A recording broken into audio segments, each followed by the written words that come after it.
Hello, everybody. Good afternoon and welcome to our incredible, wonderful tech panel that we have ready for you today.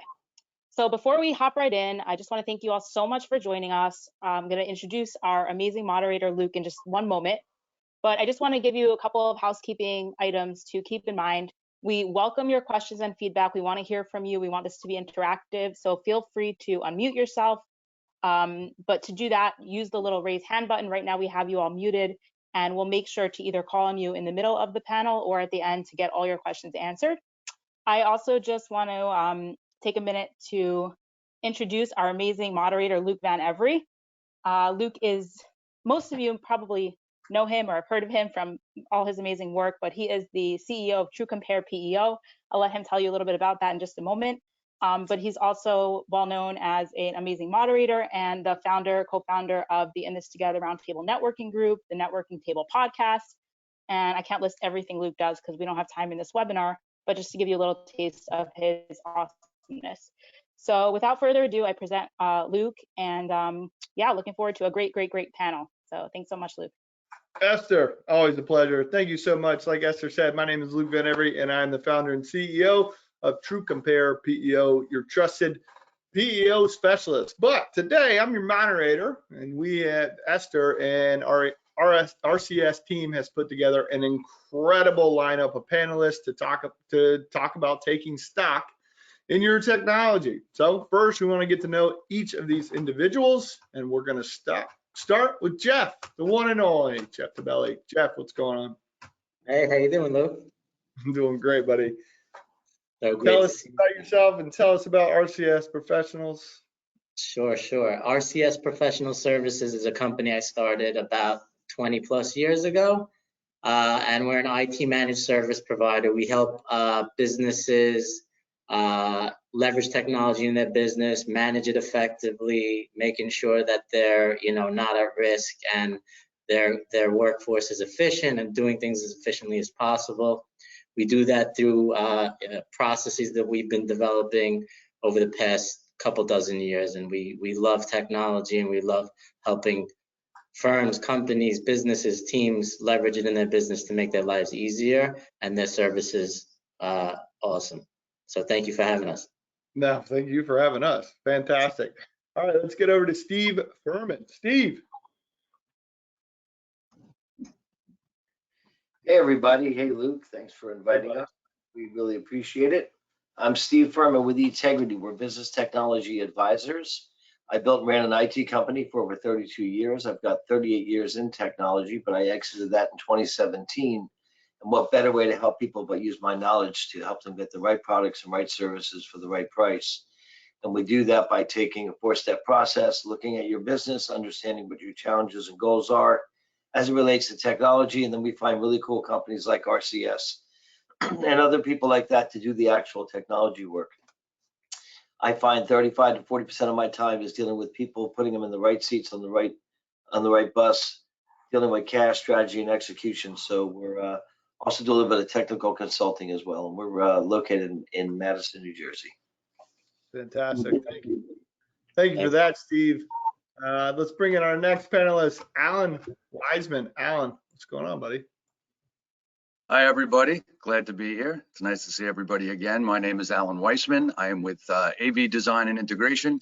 We are a custom technology integration solutions provider specializing in audio video systems for pretty much every sector out there. We have offices in Westchester, New Jersey, and Florida.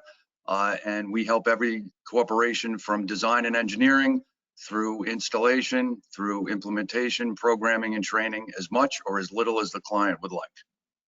So looking forward to the panel. Beautiful. Glad to have you here, Alan. I appreciate it. And let's get to Barry Slyper. Barry.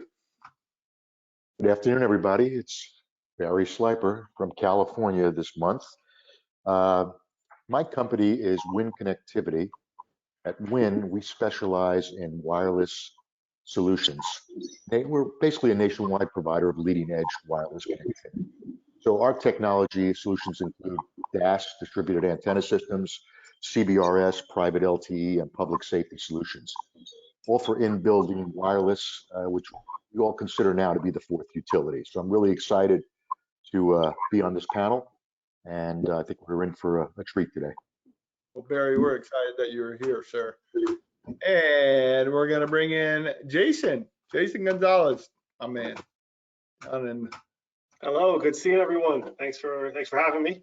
I am with DGA Security. We do commercial security systems, that is alarms, card access control, and camera systems. We're headquartered in New York. I'm based for DGA in Florida. We have clients that we protect all over the country and even overseas, in fact. We do everything from designing those security systems to installing them, servicing them, and monitoring those signals from our own central station monitoring centers. So again, I'm happy to be part of the panel. Beautiful. We're happy to have you here, Jason. And last but very not least, Joe Rojas. Joe, what's going on?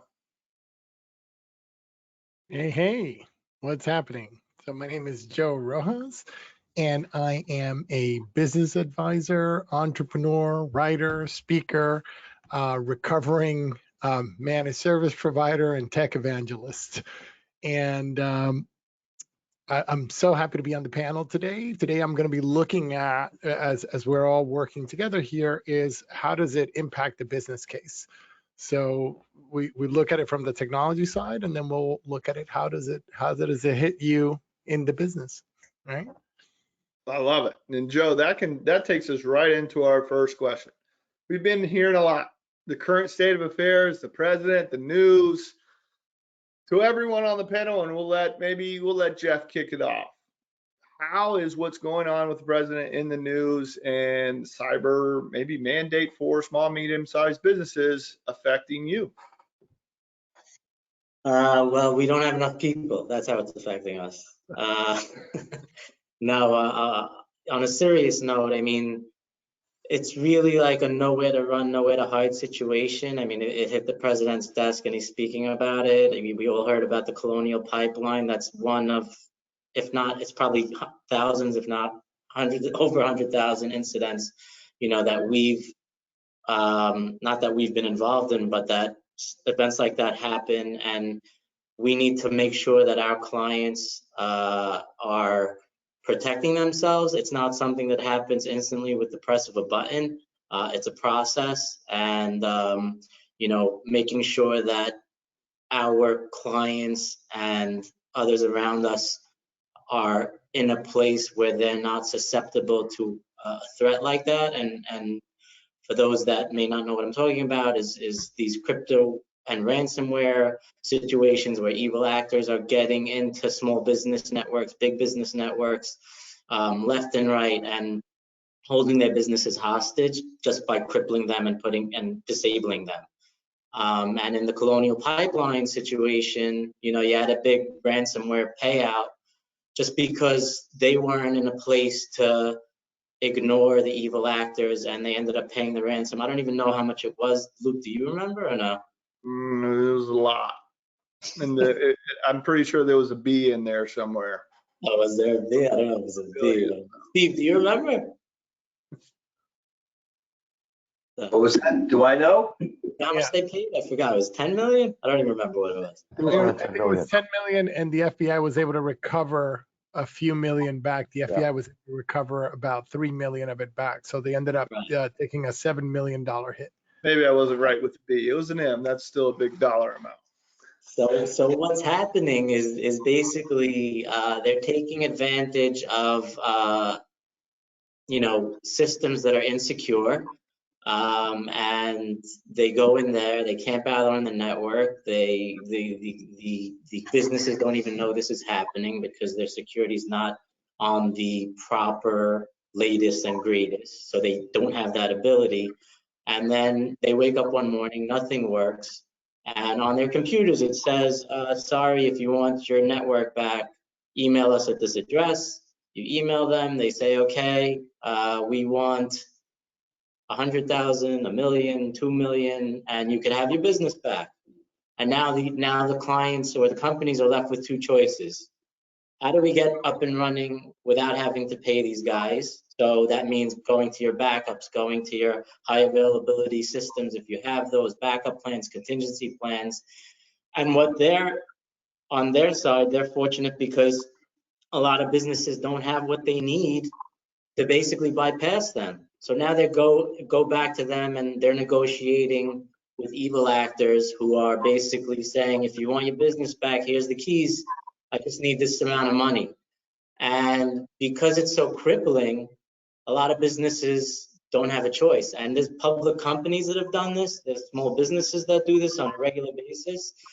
So, you know, with it being in the news, with it being spoken about in the media, with it being spoken about in the government, you know, it's really been keeping us busy with our existing clients, with new clients. So for us, it's been a lot to do at once. I'll say that. So that's how it's affected us, Luke. There you go. If I can interject one thing. Yeah, I want to pop over to you, Steve. I want to hear your opinion of that, how it's affecting the clients and what you're doing to help as well. Here's the sad news. They're not even going after necessarily. In the instance of the pipeline, they went after the pipeline. But 9 out of 10 times, they're just going after an IP address. They have software that scans all your addresses and it finds holes. It takes those reports and sends it back to another database server. Then they go and manually try and hack in. So whether you're a one-person company or a 5 million person company, it doesn't matter. It's not like they're necessarily coming after you. There are a few attacks like the pipeline where they went after them to cripple a resource that they knew they could, you know, profit off of. The reality is, it's sad news, I should say, is that it's really easily avoidable. You need to do endpoint protection. It's a layered approach. You know, protecting your servers, protecting your data is very important. Backing up your data is important. But think about what it costs that pipeline to be down per hour, per day, per employee. Astronomical numbers on top of having to pay the ransom and everything else. But simple things like antivirus on the devices, mobile device management, where your IT company can actually manage that device and see a threat starting and you know, thought it before it actually gets to your network. Cloud browser protection, anti-malware protection, you know, a firewall or a virtual private connection. There's all these small little baby steps that you can take that if I'm a crook, a little quick example, and I want to steal a car, I'm going to go to a parking lot where there's lots of cars. And I'm going to take a look inside, and if I see those old bars and a little light blinking like there's an alarm, I'm just going to go to the next car. And if I can touch the handle and it opens, and then, hey, I hit the visor and the keys fall down, well, boom, I'm going to steal that car. And it's the same approach. If you take a layered approach, I think it's really your best way to protect yourselves and keep yourselves from getting whacked. Barry, you got a comment on that? Yeah, you know, Steve, you're so right on with that, and Jeff, same thing. I mean, but I look at it from a standpoint of the network. Okay, so basically today, that's why you're seeing a paradigm shift where companies are now going to private LTE, and that's what we do. In other words, we come in and build that private network, and that really adds a very strong layer of security, because when you look at the pipeline company, listen, these companies have their firewalls in place, they have all this protection in place, they got their IT staff, but it just shows you how these hackers could get in so easily. Okay, when you go into a private type of network, you're really locking out all of that. All right, so that's what we're seeing. We're seeing that shift right now. When you talk about, you know, the current state of affairs, you know, the commercial real estate market is a great market to just take a quick look at from the standpoint of current state of affairs. So people are now going back to work, or at least some companies are. They're waiting for the big guys, Apple, Google. They've all announced, you know, they're going to start going to 3-day work weeks, et cetera, et cetera. But guess what? When people come back to the office, not just those big companies, but the smaller players, they're looking for offices where the environment is very secure. Connectivity is going to be good, solid. In other words, they'll be able to walk in and connect. This device that I have, that we all have in our pockets, we live and die by this device. The new devices, yeah, the new devices today have dual SIM cards. Why? One SIM for the network, you know, Verizon, AT&T, T-Mobile, whoever you're with, and the others for private LTE. So that's where this is heading. And I think, Steve, exactly what you touched on, and Jeff, same thing. I agree. And I would say to Jason also is, you know, he sees the same thing too in the security end. Yeah, absolutely. I mean, we deal with clients that, you know, have asked us for certain things that we know that, you know, there's it's going to leave them vulnerable. So we have to kind of stick to our guns and, you know, help them understand this is not really what you want. right? There was news a couple months back of an IP camera provider that got hacked, right? And they had their cameras in Tesla and all these places, and that that company had actually come to us to speak to us about possibly working with them, and we saw too many vulnerabilities in the technology to take it on. So, you know, those are just things that you have to look out for. I think you have to make your clients aware of those risks.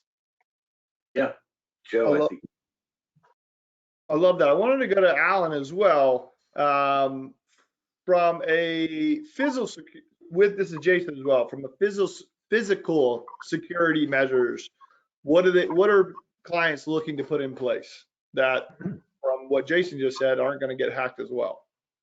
Well, yeah, absolutely. So when we build and design these custom audio video systems into people's, whether it be businesses or homes, et cetera, it's all IP based now, right? So we have to educate our clients on that network issue, make sure that that is completely secure, because everybody has the attitude, you know, it's not going to happen to me and we'll just roll the dice. Well, nowadays you can't do that, right? It just like, you know, it's out of sight, out of mind until something happens, right? It's like putting your antivirus on your computer, you know, and keep updating it every year. You know, some people tend to overlook that. So it's extremely important when we go in, because we're putting servers in here, whether it be basic audio servers or, you know, control automation servers. It's all being tied back to the network. And if that network is not secure and they don't have a managed service provider, then they're vulnerable. And so we, as a company that normally wouldn't have looked at something like this, have to talk to them about it, and bringing in a company like Jeff's to make sure that they are secure before we even go in to do our installation. So it's just the utmost important to do that. I want to go back to Jason and get his comment on that as well, and then I want to go to Joe. Jason, any extra comment on top of what Alan just described very well? Yeah, I think the thing that he said that stuck with me is educating your clients, right? They do what they do, and they're focused on the security side of or the cybersecurity threats that they may come across. So that's our responsibility, to educate them and say, listen, this is what we're facing. You know, you may want one thing. Let me explain to you why this may not be the best option for you. And you hope that they realize that and they understand that.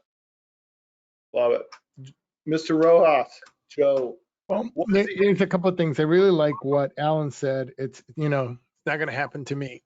So Wall Street Journal, about 4 months ago, 900 dentists got crypto locked, right? Same week. Because I'm a recovering MSP, I get a phone call from a friend that's referring a client that's like, oh my God, they got crypto locked, blah, blah, blah. And they had an IT guy. But the day of the IT guy is gone. You need a managed services provider like Jeffrey. You need a managed services provider, not an IT guy, not your cousin, not your friend, because that day is gone, right? You have this IT guy, he has no tools, no monitoring, no systems, no looking into your network. And so they refer this dentist. So let me tell you what happened, because as a business owner, you're hearing this talk and it all sounds very fancy and the pipeline and all that stuff. Here's this woman who has a dental practice with 14 employees, paralyzed for 3 weeks, can't make a penny. Database doesn't work. Everything is locked out. With her insurance company negotiating a $20,000 ransom for her database so that she could continue to work. So she has to pay employees for 3 weeks. Her premiums are going to go up. The problems are exponential. You think it's not going to happen to me, like Alan said, it's not going to, but when it does, it's going to strangle your business. Is it worth the risk not to have this? I don't think so. And so it's gotta, you know. How about the revenue, loss of revenues for clients to go, oh, you can't service me for 3 weeks, I'll go elsewhere. Yeah, they'll go elsewhere. So she lost patients, she lost staff, it's just brutal. It's brutal. So as a small business owner, you have to wake up and see what's happening. And you have to go and protect yourself. And all these layers, what Jason was talking about was spot on. You can't have vendors on your network that have shoddy equipment, that's a security leak. And the only way you're going to know that is if you have the right vendors in place. The people around this table, these are the right people. Talk to them, reach out, communicate, because that's what's going to help you. If you have a large infrastructure, it would do you a disservice not to talk to Barry. If you have a multi-location infrastructure. But if you're a small business, you got to talk to Jeffrey, you got to talk to Steve, you got to talk to Alan, you got to talk to Jason. You need to have these pieces in place. And so that's what I want to say to the small business owner. We Good point, Joe. talk about multi-factor authentication, about a way, and the whole idea for the people who don't know what that is, it's basically when you go on a site and it says it's going to text you a code. Well, the website's one internet connection, and you come over your self-service for the other data, so it's not on the same medium, and then you give the code, and then you get authenticated. There's multi ways to do that with authenticators. Microsoft has them, Google has them, or you could just do a straight SMS text. But just enabling multi-factor authentication is another very important layer that, I'll be honest, is a pain in the ass. I'll be the first one to say it. But it's a good pain in the ass. It really is. It can protect you a lot. Yeah, when you get that ping on your phone and you're not the one logging in, you're very thankful at that moment. Yeah, that bugs me out. All right. So there's a lot of confusion, and it sounds like a lot. So where does a company start? Where do we first start? Whether we're established or we're a brand new startup, Jeff, where do we start? You start with the team. You start with the team, and you start with conversations, strategic conversations, on a proactive basis, and with a good rhythm and cadence. I mean, whether it's internal, whether it's MSP, whether it's a CTO, a fractional CTO, whatever it may be, you start with meeting of the minds, conversations, and cadence, basically. You get the right players involved, whoever that may be, internal, external, and you give yourself an assessment through yourself, through a third party, whoever the capable parties are, depending on the footprint of the network and the organization. And you prioritize what's most important, and you go after those things first. And then once you knock those out, you do the next things. I mean, that's on a grand scale, but we could get down in the weeds of many things that have already been spoken about, like various protections, two-factor, et cetera, et cetera. These are all things that just have to be done. And for an organization to take them on and implement them, depending on the size of the organization, it's going to take something from some time to a lot of time. So the best time to plant the tree is today, because it takes a long time to grow. Yep. Steve, you go ahead as well. Where do we start? Strategy. Jeff said it perfectly. You really got to have your technology aligned with your business goal. A lot of people just look at technology as this thing I have to pay for, I have to do. It's just such a pain in the rear end. But the reality is, if you strategize properly and you set it up so you're protected, it serves your business goals and makes you more productive. You have all the protections from the endpoint all the way up into the server, whether it's in the cloud or it's in an office somewhere. And then once you have your strategy documented and figured out, and it should be documented, you can then come up with your plan of execution. Okay, how are we going to execute doing all this? From a small company to a large company, everybody is willy-nilly. Oh yeah, I forgot who said it before, but my buddy Joe's got my Joe said it. My buddy Joe's got my IT, and he'll just take care of it for me. And while Joe may be a great guy and a good IT guy, does Joe have a written, documented strategy to get you from point A to point Z? And do you have those goals set? And are they measurable, where you got leading and trailing KPIs, so that you can actually track your progress along the way to make sure you are totally secure? Yeah, and does Joe have the tools and all the things that are required? Makes sense. And I know Joe does it.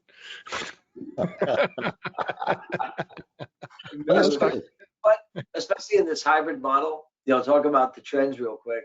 What's going on? Not everybody's going back to the office. Some people are like, I personally like working from home. I've been doing it for many years, but I think a hybrid model is more of what you're going to see. So you really got to think about your strategy in a multifaceted way. It's not just about what's going on at the office and what do we do for those people. It's about when they're not in the office. And whose machines are they using when they're home? Their own cell phone. That's who they're using for Slack or for WhatsApp or whatever other app they're using. So you gotta really look at it at a bigger, holistic kind of a view first. Steve, that's a really great point, because it definitely, I was just taking some notes, and definitely it is a hybrid right now, and that's where we're headed. And I think the way the world was in the past, pre-COVID, and now it's going to be a lot of changes. So, you're hearing this expression, bridging the digital divide. Okay, well, you're starting to see a lot of issues out there right now with connectivity. Okay, and how do we get connectivity out to folks? All right, because a lot of folks have left the city environment. They're working remote for the past year or so. Now they're out living in the country. And guess what? They don't want to come back to the city. And their connectivity isn't necessarily phenomenal if they're at the out. Yeah, Jeff pointed. Right. But that's true. It's so true. So when I look at opportunities now, and I'm speaking to companies, I have to look at a whole different ballgame. I have remote teleworkers working from home. How are they going to connect? Then I have people coming into the building. So it's a whole different environment. It's almost like a hot desk environment when they walk into the building now. Just take a seat, log in, you're in. All right, connect to the network, you're in. That type of environment. So with that, the building, walking into the building, that's going to be different, because we used to have a sign desk and it was the same people every day, Monday through Friday, walking through the door. Sure. Jason, Alan, your comments on that and how buildings and companies can keep themselves protected, because one of the cybersecurity laws is protect your front door. Don't just how many trainings have we gone through at big companies, like during cybersecurity, it was don't let anybody in the door unless they have an ID tag. I want to hear Jason and Alan, what you're seeing and how you're helping the companies that are worried about that as well. Sure. So we're doing a heck of a lot more access control, as you can imagine, with companies having that exact concern. One of the interesting things that with COVID has been people getting away from wanting to touch anything, right? So in addition to the access control and staying away from a keypad code that people would have to punch in every day, they're also implementing automatic door openers, right? So that when the card is swiped, the door automatically opens. Nobody has to touch anything. These are just some things that that companies are considering to get into their space and be as safe as possible. Yeah, with that being said, obviously because of the hybrid model and everyone working from their home, there's been a big push, obviously, with video conferencing and streaming services. And at the end of the day, most people either have a laptop or a 10-year-old computer. So what we've been doing lately is companies have been investing in more of a upgraded office more of an executive office at home, so that they can keep that hybrid model and be able to communicate with all their offices across the country. Another thing, and going back to the building, is we've been seeing a lot of, and Luke, this, we spoke about this a while ago, about occupancy control tracking, right? Oh, yeah. If there's no one going to be on site and they want to limit the amount of people coming and going, very simple technology is occupancy control, and then tying our AV systems into Jason's security systems. So it's all touchless, it's all seamless, and it's all controlled via your mobile device. Yep. There are great apps out there that help you really set up the hot desk, kind of like a WeWork situation, where you can schedule so that people know when they're going to be at what desk. Because now for companies, the other thing they could do is minimize the amount of space that you're utilizing. Yeah, absolutely. I'll give you an example. My daughter works at Condé Nast. They had 7 floors. They're down to 3 floors. She was told last March, she's a graphic designer for them, go home, stay home. You never have to come back. And if you do want to come in the office, give us a call and we'll schedule time to make sure you have a desk. And I think a lot of companies are going to adopt it because it makes sense. I remember back in 2007 when I started looking into cloud, remote working. People will get on earlier, they'll stay on longer, they'll be more productive. Unless you can't trust your employee, that's a whole other issue. But the reality is, how many times have all of us, I would gather all of us, it's 7, 8 o'clock at night, you're like, oh man, I forgot to do that one thing. And you run back to your computer at your desk at your house and you whack it out real quick. Well, if you're driving to the office and to and from, and you're shooting the breeze at the water cooler and the coffee machine, how much lost production time do you really have versus not having any of that anxiety? So I think a hybrid model is really something that's going to take effect. I'm hearing like 2 days home, 3 days in the office. Yep. I'm hearing 5-hour workday for some. Cool. So I sign up. interesting. We all said that. I think because if you really think about it, right, you spend 2 hours commuting to and from, right? And then at work, you lose at least 2 hours between the water cooler and the this and the getting ready and the blah, blah, blah. So if you actually had 5 hours of concentrated work, like deep concentrated work where you didn't stop, you didn't take any breaks, you just boom, work for 5 hours, and you're done. You can come in from 8 to 1 and you're finished. Yeah, and so it's getting interesting. I'm starting to read a lot of interesting studies that they're doing now of these hybrid models and how to have people be more effective in shorter time. Yeah, the only caveat to all of it is, I don't know if the rest of y'all, but I'm a Philly touchy kind of guy, so I like in-person stuff. I think, you know, you can do some of that on Zoom or on Teams or whatever remote you're using. It's not exactly the same, but it's definitely doable. I have clients I've never met in multiple states, and I probably will never meet them. It just doesn't make sense. We do everything right on Zoom. Agreed. Bottom line, and getting back to the whole, you know, being proactive, is this whole break it, fix it model. And the bottom line is that you need to prevent the problems, which is why you need an MSP. You know, everyone's like, all right, it breaks it, I'll go get it fixed. Well, that's completely unproductive. It's a waste of time and money. And if you get a company like Jeffson to be able to manage that and be proactive and know the problem exists before the client does, well, you know, you're ahead of the game. So I think that's where everybody needs to get. So How about like obsolescence of equipment? I bet you most of our audience doesn't think, gee, these machines will expire, they're out of warranty Right. this time. Let me budget some cash for that. You know what I mean? And that's something you should do, that being proactive for your existing desktops, laptops, and whatever equipment you're using. Yeah. So you know what I like? What I like about this, it's such a great panel because you know, none of this has been rehearsed, and it's just the stuff that we're feeding off of. So Steve, exactly what you just touched on right now. These are huge problems that companies are facing. Okay, is, you know, equipment's getting old and stuff. That's why we're seeing a paradigm shift right now. Why go out and spend a capital expenditure on any of this stuff? All the CEOs and COOs and CFOs I meet with on a daily basis, whether it be over Zoom or face-to-face across the table, all they want to know is, you know, how do we pay for this? And is there a way that the technology is not going to get old? And we all know the SaaS model, okay, software as a service. Well, we have the CaaS model, connectivity as a service. And we're starting to see companies, Jason's stuff, Alan's stuff, where I can put that all together and do it as a service and protect companies where the technology never gets old. And it just becomes an operating expense of the business. And it makes so much sense because, quite frankly, this stuff, I mean, these phones change every year. There's a new every other year there's another something new.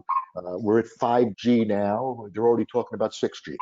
So it's, yeah, tech refreshes. You know, I'm working on a program right now for a company out here in Los Angeles, and their big question was, Barry, tell me I'm not going to be stuck in this technology. Tell me how future-proof my company. And I said, the way to do this is do it as a service. And it made so much sense. And one even better, besides Haas, hardware as a service that some companies do. Correct. If you kick it to the cloud's nothing but a virtual machine. Sure. And if you need a new one, you can just ramp it up and add RAM and CPU on the fly while they're working. Or if they need less, you can downsize it on the fly. So the cloud has really come into its own, and I think that makes a lot of sense, just like your service as well. Yeah, absolutely. That makes a ton of sense. I mean, the biggest problem. Sorry, go ahead. I have a question with that. Where are we pushing the client? Where are we suggesting, or where are we pushing towards? Are we going with the hard, or are we going with the cloud, or are we doing a mixture of both? I think all of you could speak on that, where Where do you see it being safer? Nothing is perfect, but what is safer? Going to the hardware yourself or going to the cloud? It depends. There's certain ways, certain avenues you definitely going to the cloud makes a lot of sense. Okay, and in other cases, the cloud can't handle this at this point. I mean, like if I'm going in and building a private LTE network and I'm putting antennas, the antennas are in the building. Basically, I'm bringing signal in via fiber. But if you're going out, instead of having your machines, okay, servers and stuff like that, to me it makes sense. I'm seeing more and more companies are not spending that money. 25,000 to get another server, and then the IT guy goes, "Hey, boss, I need another server. I need another server." When you could just, call AWS and they'll spin up something for you like in a second. Well, Doesn't make sense. and it depends on the industry that you're in, right? So Correct. in some industries, you may have to have a hybrid environment. Like if you're an architect, for example, you need good, solid processing power where you are, right? And you need good data transfer where you are. But all the non-essential data, not data heavy stuff could all be in the cloud. So depending on what your needs are, if you're a PR agency, you could have the whole entire thing in the cloud, unless you're a PR agency that is video heavy. If you're video heavy, then you may need some stuff local if you need access to it quickly. So it's all, the question is, do you have the right Jeffrey that's going to give you the advice that's going to tell you this is what you need for this environment, right? And this is how that environment is going to work better. Do you have the right Steve Ferman? Do you have the right Alan? Do you have the right Barry? Do you have the right Jason? That's going to help you figure out these are the components that you need to have this network work the way you need it to work for your business. But you really do need those people. And you really do, it's time that you looked at that for your business, especially as you're working in a hybrid environment and half of your people are not in your office. You're creating more holes and more security leaks all over the place. So now you have to plug those holes up. So this is where the strategy comes in, because you're right, Joe. It really depends on what products and services you require. Some people, they can live 100% in Gmail and Slack, and that works well for them. And other people need, let's say, like compliance, and they need all their stuff in a server that's secured using a secure SharePoint, for instance. So it really does depend on what the products and services you need and where and how they can be housed, whether you decide if it's hardware in the cloud or whatever, or hybrid model. I want to hear Jason and Alan's opinion on this. Why one or the other for your clients? Jason. So for us, it really depends on the system. Much like Joe was talking about, right? For video, we want to keep it. I mean, we actually use a hybrid model, right? So the storage is stored locally on the recorder at site, and then it's something that can be accessed via the cloud from the client. But for the access control and for the alarm system, that's cloud-based, right? We're monitoring everything over the network. They're able to make their access changes over the network. I mean, there's just no reason to have that, strictly local. But make sure you have a secondary unit so you have redundancy, because you don't want one of those going down. So always make sure you get redundant systems for that, for connectivity. Right, and I'm seeing a similar setup, right? So a lot of our systems are, hardware-based, remote. Local in the racks, but cloud backup. So a lot of the systems that we do might have, a local hard drive there, but backed up in the cloud. So I'm seeing a similar setup, so it gives them the redundancy to have remote access into these systems to be able to monitor it and maintain it and give them updates. So we talked about, I've heard SaaS applications a few times, and if we're using a SaaS application, where is that data being stored and how do we keep that data safe? Well, I'll jump in a little bit on this one. There's a bazillion different flavors of it. Definitely read the licensing on how long they store your data. I'll use Dropbox or Gmail for examples. They have limits on how long they back up your data. So there's third-party apps you can use to back up your data longer. If you need long retention, or if you need multiple retentions, daily, weeklies, and monthlies, for instance, you may want to have your own server in the cloud where you could actually mandate and manage that. But they're all different, and that's really kind of a sticking point with a lot of companies. I got all this data, it's all disparate everywhere, and sometimes they have multiple SaaS applications, don't even know what the heck they're running. And there's products out there like I saw one called SaaS Leo, which will actually monitor and tell you what SaaS apps are being used in your organization. But that's a huge problem. Where's my Waldo? I like to say, where's my data?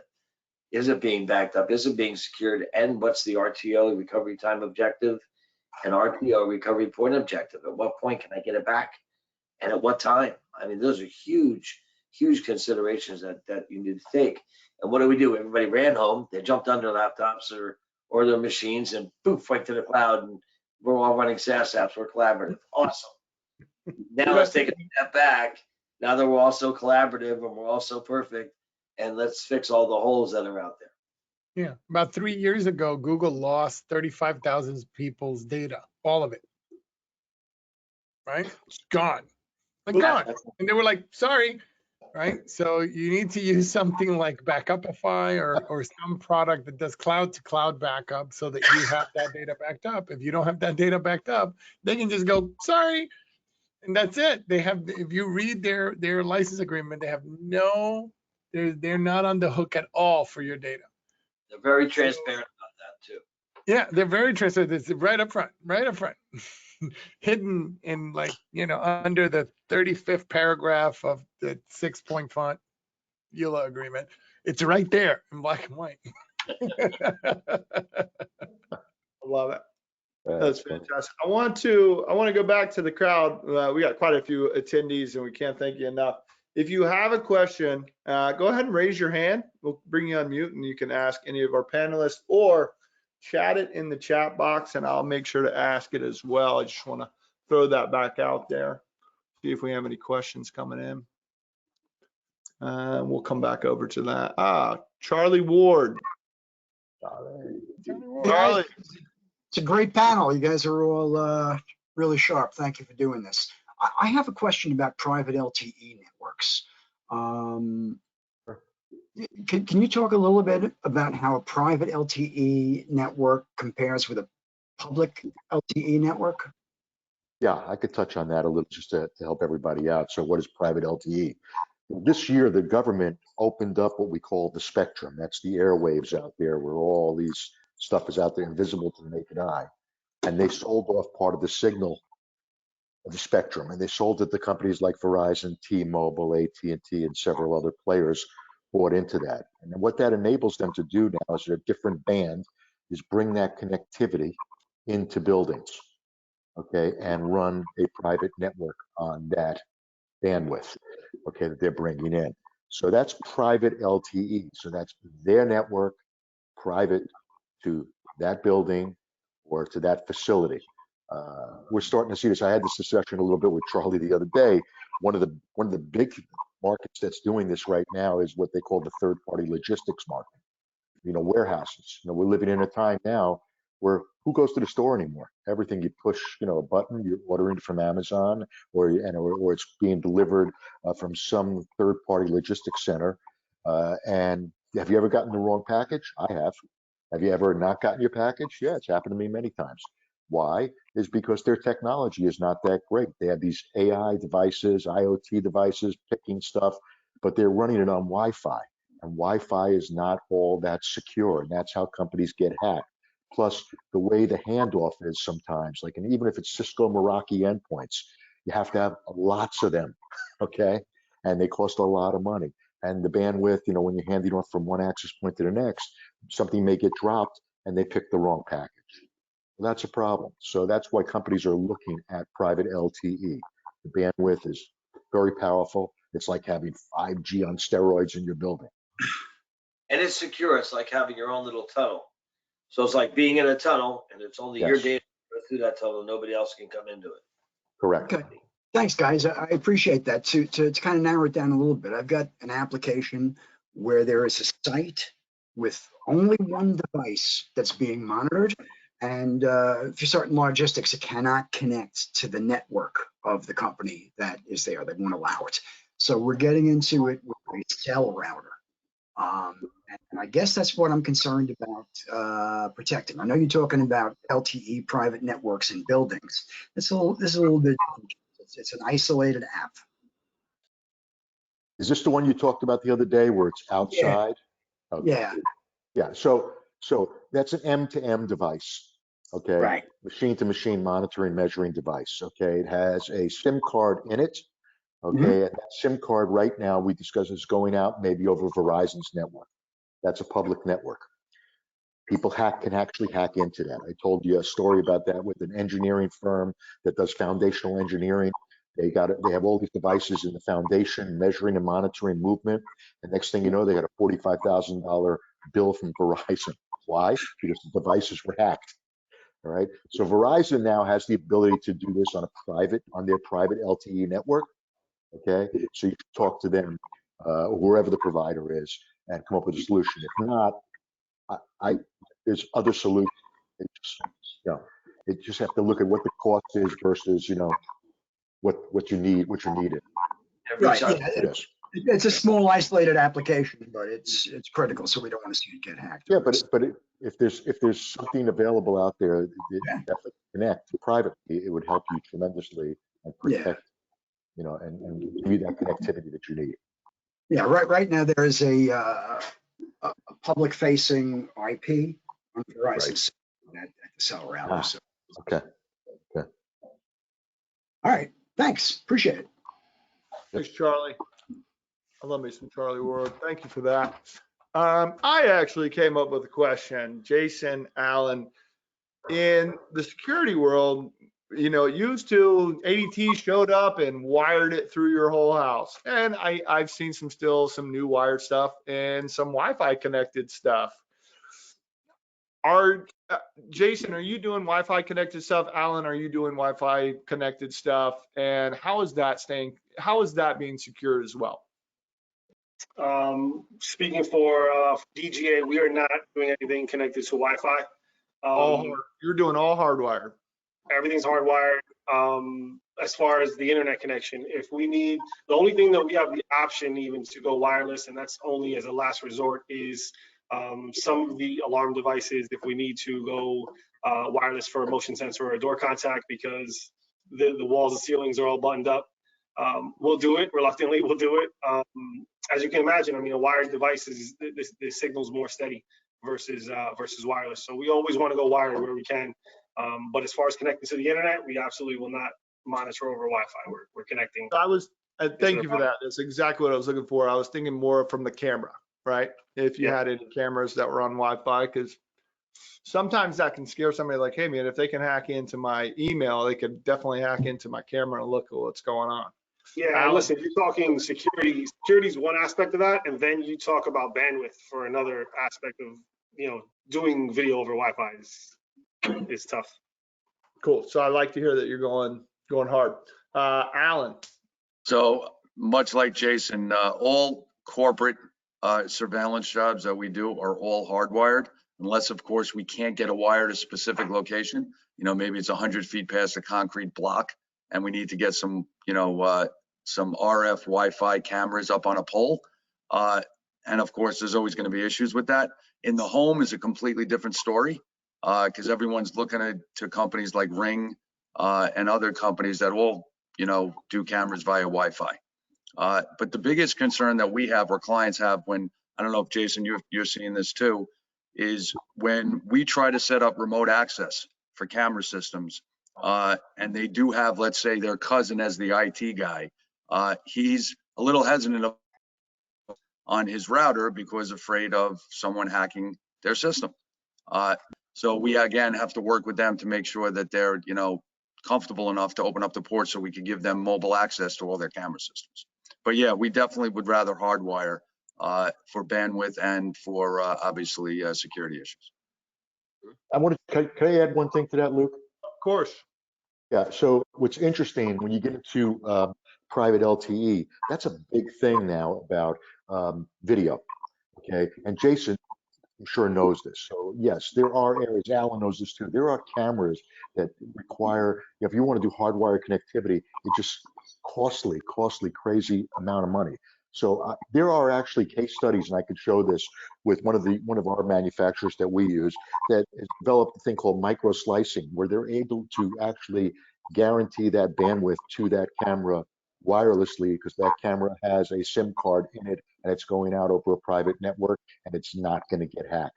So I'll give you a great example: condominiums, big garages, 7, 8-story garages, and they don't want to spend the $45,000, $55,000 to wire the whole thing, all right? Because that's the bulk of the cost. You can do this in a private environment, and it makes so much sense. So there's a lot of things going on right now in our world.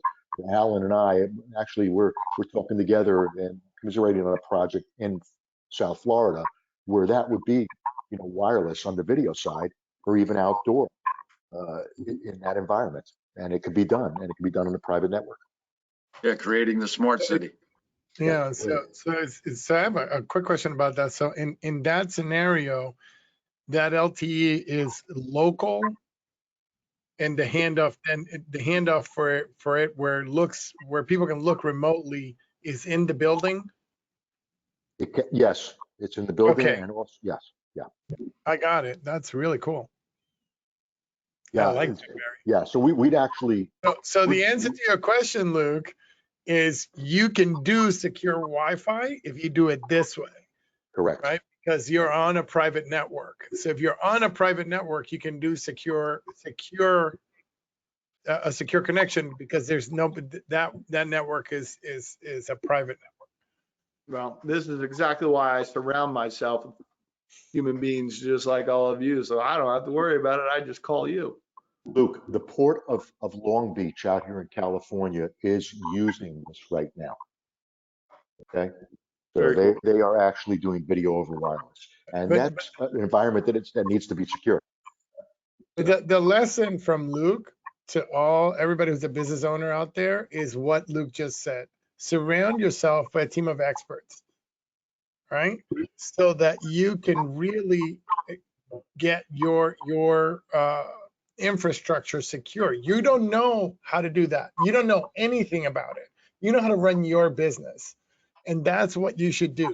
Run your business and leave this stuff up to the people who are experts in that, so that they can secure your business.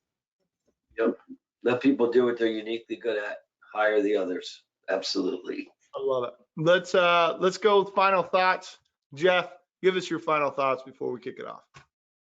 I mean, we spoke about a lot of topics. They're all exciting, intriguing, important, and I agree with Joe. Find the right people, whether they're internal, external, consultants, whatever it is. Surround yourself with the right people. I think here is a great lesson. And on technology in general, unfortunately, it's not a toaster, which you could, keep in your kitchen for 5 years. Nothing changes. Nothing. The problems that present themselves are, this phone gets outdated quickly because the world is changing and the phone isn't. The toaster is still the same thing. It toasts the bread. Everything just works. There's no new technology around that. Maybe there will be soon. When there is, you'll have to buy a new toaster. But for now, that serves its purpose just fine. So the world is changing so rapidly. And if you're not constantly looking at things, constantly improving things, that's pretty much what makes all these cyber threats opportunities for evil actors. It's just because they're on the old stuff and they didn't do what they had to do to be on the new stuff. The new stuff is what protects you. The old stuff is insecure. If you're not always looking at it and going through a continual improvement process of making things better as the months progress, as the years progress, it's only a matter of time. So that's my thoughts on that. All right. Alan, I'm going to go with you. Final thought. My original thing, and then double say what Jeff just said. It's like if you don't keep up with your car and don't get the oil changes and don't wash it, that car is going to fall apart, and you're not going to keep it for a very long time. So, be proactive. Hire the right people, the professionals, the experience around you, and let them do what they need to do. Come up with a strategy and implement it before anything happens, because it'll save you time and money and just a ton. Love it. Thank you, Alan. Barry Slyper, final thoughts. Joe Rojas, I love the way you summed that up. Jeffrey, so right on. Steve, great stuff. Jason, incredible. Alan, same. So really surround yourselves with good people. It's all about, you know, pick up the phone, call us, you can reach any of us. We're all on LinkedIn. You know, reach out to us. I take everybody's call. The meter doesn't go on. I'm not a taxi cab. I don't put the meter on the second you call me. I want to talk to you. I'm here. Let's talk. Thank you, Barry. Jason, final thoughts, my friend. Well, I mean, thanks for having me again. I think one of the things business owners should consider also when they're thinking about MSPs versus, you know, maybe doing something their own on their own or owning it is the MSPs likely will keep you up to date with the newest technology, something you won't have to worry about, right? You can put that to the side and know that they've got it handled for you. Much like DGA, if we're putting in a system, you know, I can't tell you how many clients we replaced their access control system for because they had an outdated system. We did an update. We found a better, you know, a better system for it, and we just put in a new system that was all included in their monthly service charge. So something to think about with MSPs. It will definitely take care of you. Steve, final thoughts. Oh, I've got so many thoughts running through my head. Great panel. I want to thank everybody. First off, you guys are great. Love you guys. First thing I'll tell everybody, just a little bit of caution. There are actual websites on the dark web that you can pay a subscription. Wait, it gets better. A monthly subscription to learn how to be a hacker, and they have phone support. So when I tell you that they are not going after you specific, believe me, there's hackers that are just hacking at it, but sometimes they nail you. So, you know, the layered approach, I'm going to stick with the layered approach and strategy. Take the time to speak to people like this. You know, we give a free 1-hour consultation, look at what you're paying for your invoice, for your technology, to look at your systems and your service contracts. I'm sure Jeff would do the same, or Joe, or anybody else. You know, take the time to think about it. You don't go out and buy a house without comparing houses, or buy a big ticket item like a car without looking at other cars. So you really got to, you know, take a step back and look at what you have for infrastructure and for your strategy and your security, and make sure that it's up to snuff. And if it's not, talk to people like Jeffrey or Joe or whoever. Get some help. I'd really like to know what the hold time is on that call-in service. Like how long? The whole time. They got like hundreds of people overseas that are just dying to help you make money because they make a percentage off of whatever they hack. That's great. It's sick. And I learned this from being in a webinar with an FBI agent that actually showed us you can actually go online and buy credit cards that have like thousands of dollars of credit on them for $20, $30. It's sad, really sad. Well, that makes all of you even more valuable in everything you talked about today. But let's get to the man, the myth, the legend, Joe Rojas. Give us your final thoughts, my friend. Well, my final thoughts is that if you know, we're business advisors, and often we go to a company when they first hire us, and we go, well, show us your 5-year plan. They go, my what? And they go, well, show us your 1-year plan. They go, my who? And then they go, show us your 90-day plan. It's like, what are you talking about? We don't know what we're doing tomorrow morning. And when I was a technologist, I would say, well, do you guys have a technology plan? Do you have a disaster recovery plan? Do you have a business continuity plan? And the answer was always no. And you can't have that be a no anymore. So my final thoughts are surround yourself with these people and build those plans. Because as cliche and old as this one is, if you fail to plan, you Plan to fail. That's right. Okay. So please make sure that you have a plan. I love it. That's my final thought.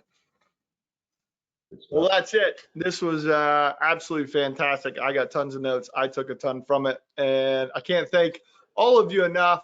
Not only our panelists, but everyone that attended. Thank you so much. If you want to know more, reach out to these guys. They're going to answer the phone. They want to help. That's what they do. Everyone, thank you so much. We look forward to talking to you all soon. Have a great day, guys. See you guys. Thank you. Good to see everybody. Thanks, Esther. I know she's Thank you. back.